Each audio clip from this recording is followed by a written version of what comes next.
The backstage corridors of the Beverly Hilton pulsed with the frenetic energy of an impending storm.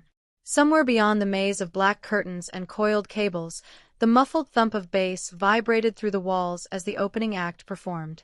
The air smelled of hairspray, warm electronics, and the faint metallic tang of nervous sweat, that peculiar cocktail of adrenaline and ambition that precedes every major show.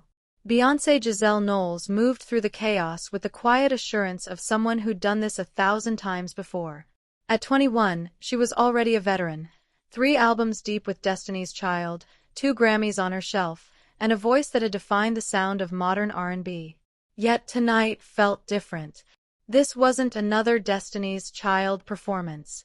This was her first major industry event as a solo artist, and the weight of that transition pressed against her ribs with each breath.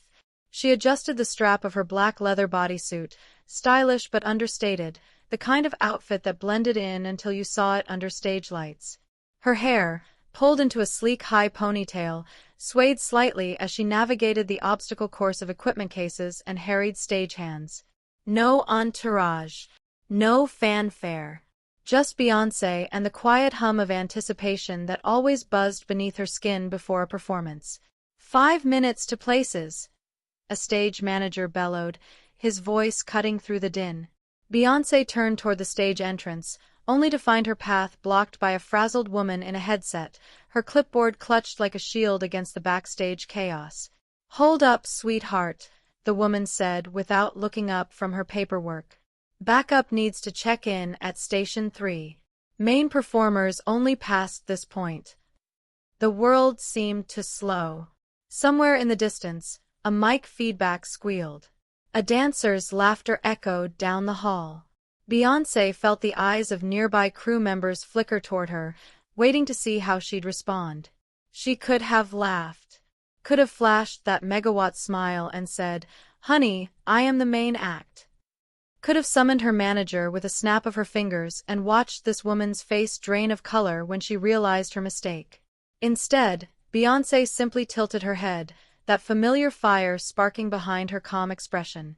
"Station 3, she repeated, her voice smooth as Tennessee whiskey.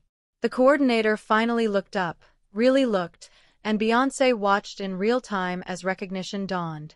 The widening of pupils, the subtle parting of lips, the way her grip on the clipboard loosened just enough for the papers to flutter slightly. "Oh my, Ms. Knowles, we had you coming from the dash." Beyoncé reached out and steadied the woman's trembling clipboard with 2 fingers. "It's all right," she said, that same quiet amusement coloring her words. "I know my way." As she stepped past the stammering coordinator, the whispers followed her like a wake. "That's Beyoncé? Wait, she's performing tonight? I thought this was just an awards thing. Man, someone's about to get fired." The dressing room door swung shut behind her, muffling the growing buzz. Alone for the first time all evening, Beyoncé closed her eyes and exhaled slowly. The familiar pre-show ritual began, vocal warm-ups that started in her diaphragm and resonated through her chest, stretches that loosened her limbs, the mental preparation that transformed quiet confidence into undeniable presence. Outside, the muffled roar of applause signaled the opening act's finale. A knock at the door. "Ms. Knowles? We're ready for you." She opened her eyes. The mirror reflected back a woman on the cusp of something monumental. Not the girl from Destiny's Child, not just another R&B singer, but Beyoncé. Just Beyoncé. The walk to the stage felt different now. Crew members stepped aside without prompting. The same people who hadn't glanced twice at her minutes earlier now watched with reverent attention. That familiar electricity crackled in the air, the kind that precedes only the most transformative performances. The stage manager handed her a mic, his earlier bravado replaced with something approaching awe. "They're all yours, Ms. Knowles." She stepped into the darkness behind the curtain, the hum of the crowd vibrating through the floorboards. Somewhere out there sat every executive who'd ever doubted her solo potential, every critic who'd called Destiny's Child a fluke, every stylist who'd suggested she lighten her hair or soften her features for magazine covers. The music swelled. The curtain rose. The spotlight hit. And then, magic. The first note tore through the room like a declaration. This wasn't singing, this was alchemy, turning doubt into devotion, skepticism into worship. Every movement, every glance, every breath between lyrics was calibrated to perfection. The audience didn't just watch. They leaned forward, elbows on knees, as if getting closer might help them understand how one person could command space like this. Midway through the set, she locked eyes with the coordinator who'd stopped her earlier. The woman stood frozen in the wings, her clipboard forgotten at her side.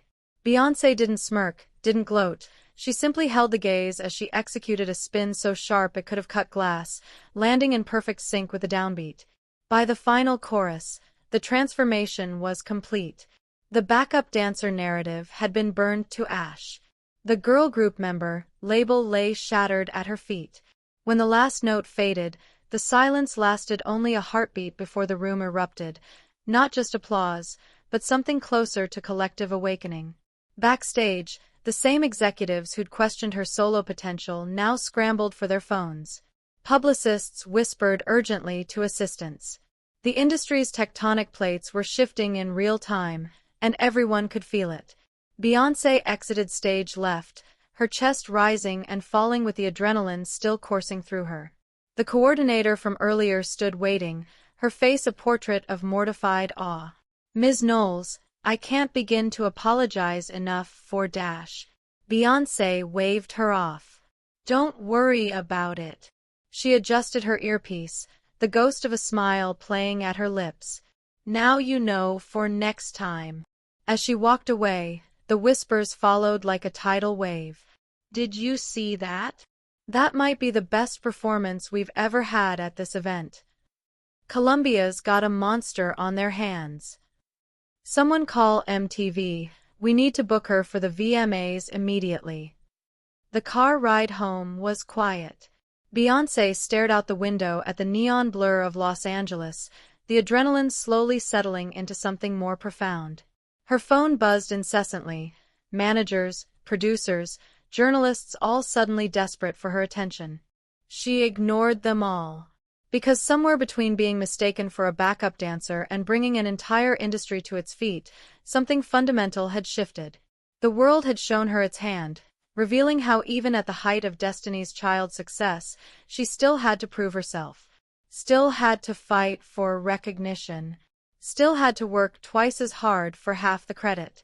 And she'd responded in the only way that mattered, by performing so brilliantly that no one would ever make that mistake again. Years later, when journalists would ask about that night, about the coordinator's blunder, about the performance that launched her solo career, Beyoncé would offer that same inscrutable smile. "Everyone sees what they expect to see," she'd say. "My job was to show them something extraordinary." And show them she did. That night at the Beverly Hilton, the world learned a valuable lesson. You never underestimate Beyoncé twice. Because the first time, that's on you. The second time, that's on her. And by then, it's already too late.